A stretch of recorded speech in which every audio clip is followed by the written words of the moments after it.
And we are back. It's your boy Big Bird. Y'all know what it is. Welcome to Act Stupid. Let's get after it. But before we do, let's get into a rap break. Somebody give me a beat. What up, what up? It's your boy Big Vern. And we pushing another rap album this month. Light Years, Nas and DJ Premier in stores now. Get it where you legally consume music, whether it's Apple Music, Google Play, or Spotify. My personal favorite on the track is My Life is Real. Woo, yeah, My Life is Real. Get Ready. Get Ready is dope. That backspin they put in there, New York State of Mind Part 3 to Billy Joe. Oh my God. If you would have told me in 2025, we would have been still talking about a Nas album. Come on. Madman, Writers. Writers is really a salute to the graffiti artists of yesteryear and right now. And either continent. It is dope. It is dope. Son, Young Kings, it's time. My story, your story. AZ and Nas still got it. I think when you go and look at the duos of hip hop, whether it be Method Man, Redman, whether it be Eminem and Royce the 5'9", AZ and Nas is in that category too. You know, Styles P, Jada, man, come on. Junkie and Third Childhood. Yo, Light Years by Nas and DJ Premier in stores now. Yo, shout out to Nas and Primo doing his thing, yo. Light Years, make sure y'all go ahead and get the project. We thought it was dope. So we're going to go ahead and pivot from the world of college basketball to the world of the NFL because the Seahawks are for sale from Super Bowl to sale. That was fast. The franchise announced it had begun a formal sale process Wednesday in hopes of dealing and selling the franchise in the coming months to move into, like I said, that's Paul, what's this guy's name? Paul Allen. Yeah, he passed away. He owned the Seahawks and he owned the Blazers. So in his will, he left it for his sister, Jody. She was running both the Seahawks and the Portland Trail Blazers, and his wishes were to sell the team. Yep, that was his wishes to sell the team.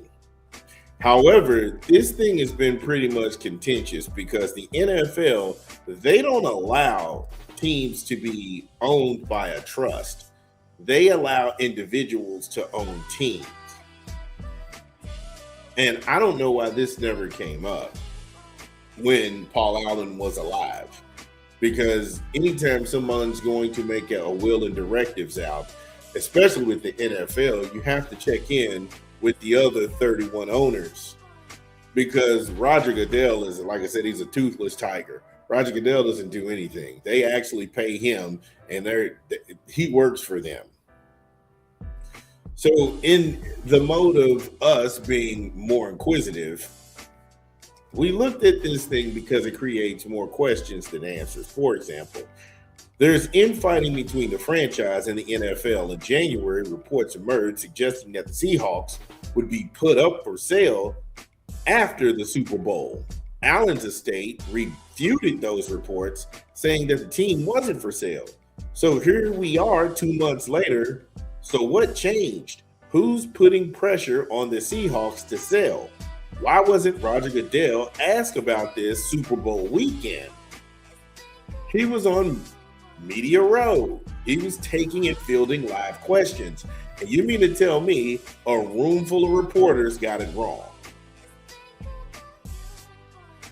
Remember, it was well before the Super Bowl. From the reads in the articles that were in surface around January.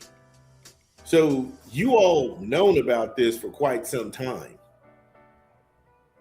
So is it true? Are the Seahawks leaving? I mean, right now they've formally put it up for sale, but at the time that the news broke in January, they were saying that this wasn't for sale. But the NFL, they have strict rules saying that, hey, look, you're the executor of this trust, and trust, they don't own NFL teams and organizations. People do. You see what kind of weirdness this is taking? This is taking a turn to Weirdville. Even more mysterious.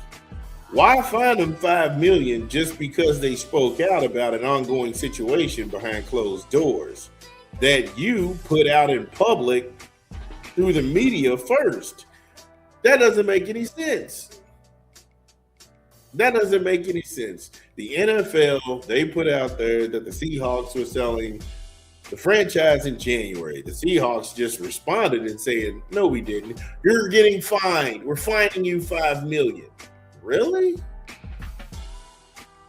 This isn't true. It just seems like the NFL steps all over their dick trying to go ahead and play the court of public opinion. They've always done this. They're trying to capitulate to people who don't watch football. And I don't know what the allure is. I have no idea what the allure is. And so the team, now that they formally announced that the team is for sale, they've hired an investment bank to help with the sale, and they're asking for the low price of $6 billion. Yeah, they got double what they were looking for in the Portland Trailblazer franchise. And I suggest, and I suspect they'll go ahead and get another hefty sum for the Seahawks, considering that they are the Super Bowl champions. That's increased the value.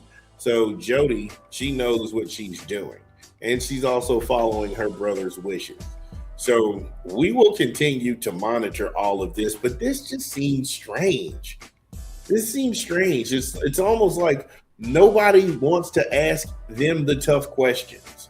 It's like the NFL, if they can't control the media narrative, you will not ask them questions. If you don't have a truthful press corps to get all of the facts, I'm not saying that you have to go on record. All I'm saying is that someone is lying. And why are you trying to spin a situation in public and find somebody for saying something else in private to refute what you've already put out there? Again, this is weird. This is strange. However, if you're a Seahawks fan, you know the drill. In the comments, it's your boy Big Vern. Yeah, it's your boy Big Vern. Y'all know the drill. Get in the comments whether you agree or disagree. Let me know what's going down. It's your boy Big Vern. We'll be back.